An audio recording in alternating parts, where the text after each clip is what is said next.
Good evening and salutations, my GH fans.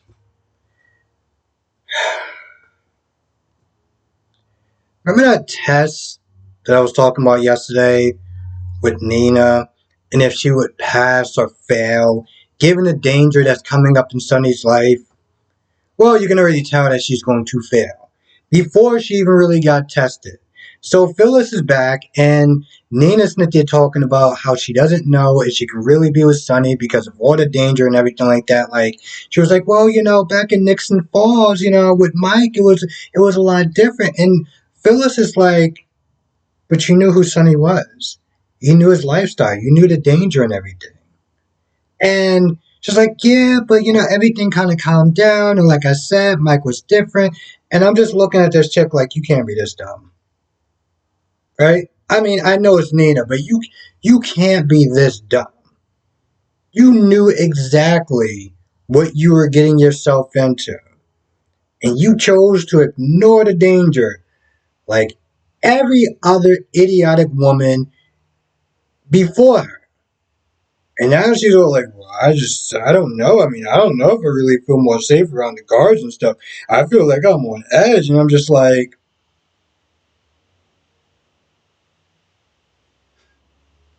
all those times she was sitting there looking at Carly, thinking that she was going to be a better girlfriend. Oh, I can handle this life, this, that, and the third. And now it's not even an actual test. This is even an actual test. Like the actual violence didn't spread to her area yet. And she's already like sitting there like worried. So I found that scene particularly funny. Diane pretty much convinces Robert to drop the charges because of the plan that Trina was not there laying out to everyone, including Diane. So now Robert decided to drop the charges of Esme for the baby's sake. There's a lot of people that's upset about it, and I totally get it. Trina was going to be facing 5 years behind bars for something that she didn't do. Esme pretty much got to go to Spring Ridge, and it's just out just like that. And it's all because now she's a new mother and she doesn't know who she is and she has amnesia. So, there was they're saying that there's a good chance that she can beat these charges. She can beat these charges, but yet you about to sit there and send Trina to jail. Yeah, I can totally understand why people are upset about that. I really, really can. But Robbie was like, listen, we'll sit there and try it later on, and I get to sit there and keep my conviction rate, so it's a win-win. And then Diane was like, hey, there's really a good way for us to sit there and blow some steam. And I'm like, okay, I'm listening. What's that? Throwing the hatches. Yeah. I mean, that's cool too. I mean, I was gonna, but yeah, I mean, yeah, throwing hatches. Yeah, I'm pretty sure that's Robert Speed also. So yeah, I don't know about him, but I would have been disappointed as hell. She would have been like hatchets. I'm just saying.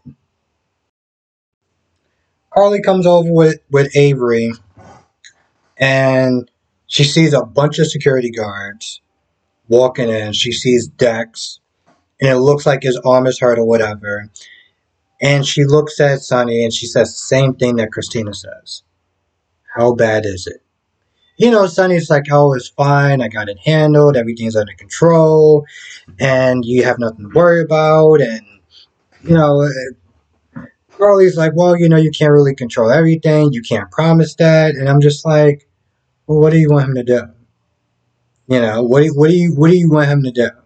You've been in this lifestyle since jump. Isn't it there saying that he can't promise that? Well, what do you? It just seemed like it was kind of a moot point, to be honest. So they just kind of go back and forth, and it pretty much is just Sonny Smith trying to reassure Carly as best he can that he's going to sit there and do everything that he can. This way, he doesn't have to be going like he was in Nixon Falls, which is like, come on, Carly. Yeah, at this point, it seemed like a pointless conversation because, but she's been living it for years, and you've been watching it for years, so yeah, just kind of seemed like just a big giant circle of a waste of time for everyone. Um, Dex goes to the house. Josh is there, and Josh wants to know what's going on. And of course, Dex tells her everything, and Josh is like, "Oh, she's worried and stuff." I'm just like, "Well, Carly and Cam did sit there and say the same thing. So you're choosing his life, and it is what it is." Now, when Dex says that Sonny saved his life, because he kind of recounts the whole story. It's like, Sonny saved his life. He came back, and he saved me and everything. Because at first, she was getting all upset with Sonny or whatever, because he was like, "Oh, he saved my life," and she just had that, that usual resting face look. Okay, but then he tells her, and the only thing that she gets out of that whole thing is, "It sounds like you admire the guy." Not like, "Oh, well, I mean, he's still not my favorite person, but I guess it's kind of good that he just did that." Like no points whatsoever. It's just like, "It sounds like you admire him." I'm like, "Really, bro? That's that's what you got out of that whole conversation?" So the usual with Josh. Lucy is an idiot. Lucy is an idiot, and she's egotistical too.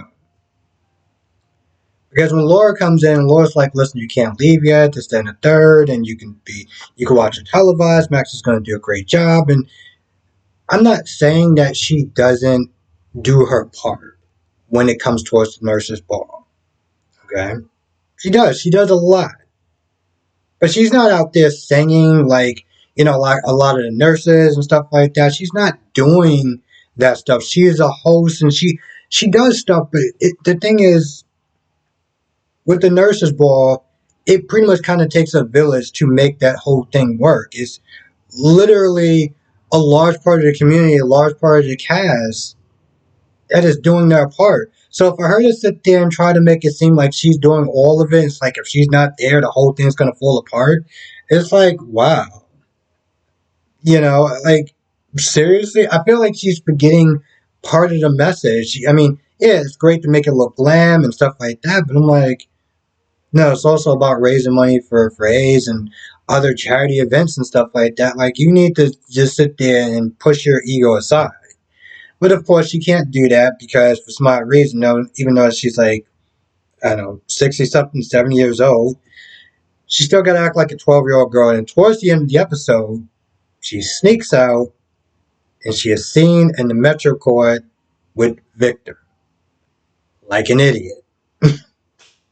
But, that's Lucy for you. She never seems to disappoint.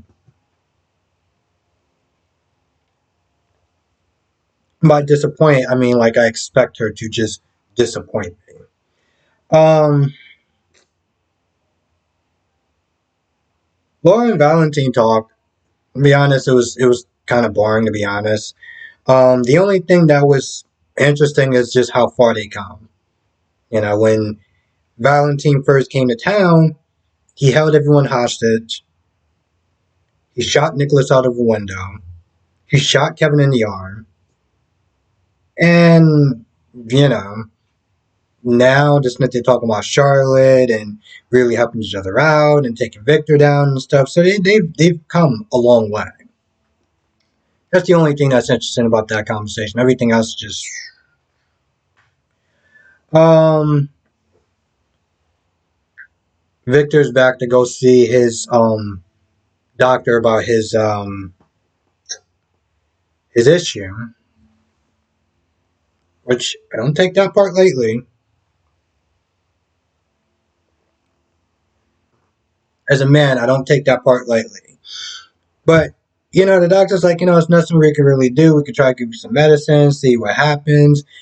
And then Victor talks about how, he needs to sit there and protect his family and protect his legacy and stuff like that. And I'm just like, what does that have to do with, your joystick not working properly. I didn't understand why he just went into this whole philosophical, speech about family and, he's the last one and he has to sit there and protect his family or whatever. And I'm just like, bro, unless you plan on, you know, starting a family of your own and spawning some new kids, I don't really understand where this is going.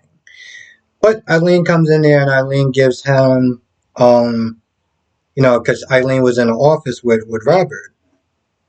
She took some pictures of the file and gave it to Victor. So now Victor knows that the Ice Princess, Diamond or whatever, still intact, and I don't know, some coordinates or something like that. So, and then Eileen went back. Eileen is still looking good, by the way. I don't know. I don't know what it is. I think it might just be the fact that she straightened her hair or something. But something about that woman, she's she's working it out. But of course, she goes back to Robert and she's like, "Hey, he bought it and everything like that." Because I mean, she really had to sit there and sell it. She was like, "Oh, let's just be over. Let's just be over. Come on, let's just, I just want to be done with this part or whatever." And of course, now Victor's like, "I need you to go and get it."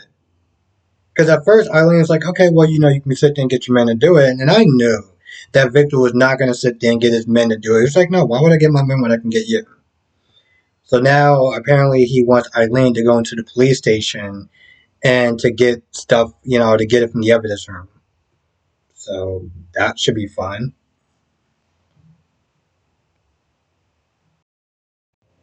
Now, of course, at the end of the conversation with Carly and Sonny, Nina shows up.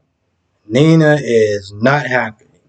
I can tell she's not happy, but I'm just like, bro, listen, this chick has been doing what you're going through right now for years.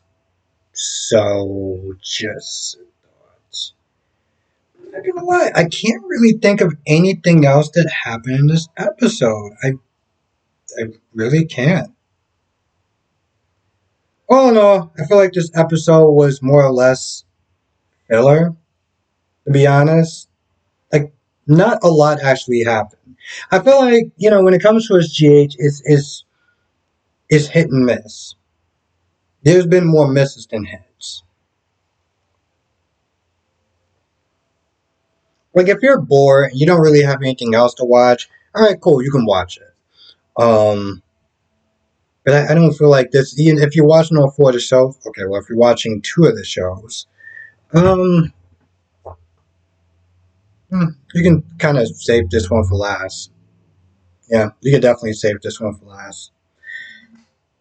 Can't really think of anything else that happened. If I miss anything, we'll sit there and go over it in the live stream tonight, 8 p.m. Eastern, 5 p.m. Pacific, Monday through Friday, Saturdays and Sundays for members only. And with that being said, I'm going to go. I want to thank you for watching. Be safe, and I will see you. There's a nagging feeling like I'm just missing something, but anyway, with that being said, I'm going to go. Thank you for watching. Be safe, and I will see you. You know what? I don't like ending it on 13. I'm very superstitious that way. Don't really know what else to say. Just waiting for it to go to. Alright, I'll see you in the next video.